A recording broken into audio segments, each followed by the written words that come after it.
نحمدہ و نصلی علی رسول الکریم اما بعد اعوذ باللہ من الشیطان الرجیم بسم اللہ الرحمن الرحیم۔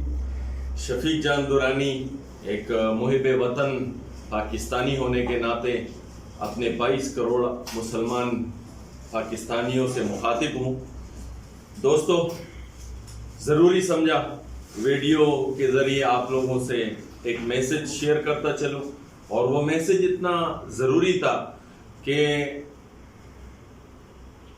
آج کل کی ہمارے اس ماہ رمضان المبارک کے مہینے میں جو سیاست کی ہوا پروان چڑھی ہے، اس سیاست کی ہوا میں کچھ غدار وطن اور کچھ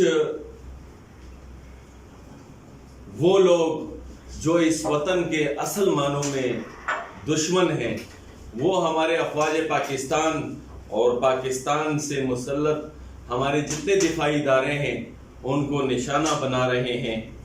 فوج پر بیجا تنقید اور الزامات کا سلسلہ جاری ہے۔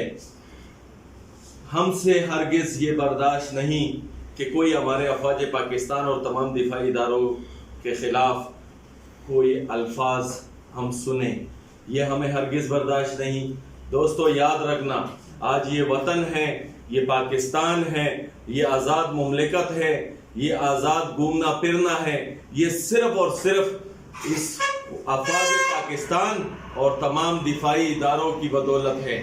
آج ہم سکون کی نیند اپنے گھروں میں اپنے بچوں اہل عیال کے ساتھ زندگی گزار رہے ہیں۔ اللہ کا لاکھ لاکھ شکر ہے۔ یہ وہ شہادتوں کا صلہ ہے، یہ وہ شہادتوں کا قافلہ ہے جو پچھلے 40 برسوں سے ہم اپنے گھروں میں خوشیوں سے اپنی زندگی گزار رہے ہیں، مگر ہمارے پنجاب، ہمارے سندھ، ہمارے خیبر پختونخوا اور بلوچستان کا ایک نوجوان اپنے بچوں کی پرواہ کیے بغیر اپنے خاندان، اپنے ماں باپ اور بہن بھائی سب کو چھوڑ کر میرے اور آپ کے لیے قربان ہو جاتا ہے، شہادت نوش پا لیتا ہے۔ ہم اس کی شہادت کو اگر اچھے الفاظ میں یاد نہیں کر سکتے تو ہمیں یہ حق بالکل حاصل نہیں کہ ہم فوج پہ تنقید کریں اور اپنے تمام دفاعی اداروں پہ تنقید کریں۔ لہٰذا پاکستان آرمی زندہ باد موومنٹ ایک غیر سیاسی محب وطن تنظیم ہے جو صرف اور صرف افواج پاکستان اور سرزمین پاکستان اور اسلام پاکستان کے لیے اور ان کی حوصلہ افزائی کے لیے کام کرتی ہے۔ لوگوں میں شعور پیدا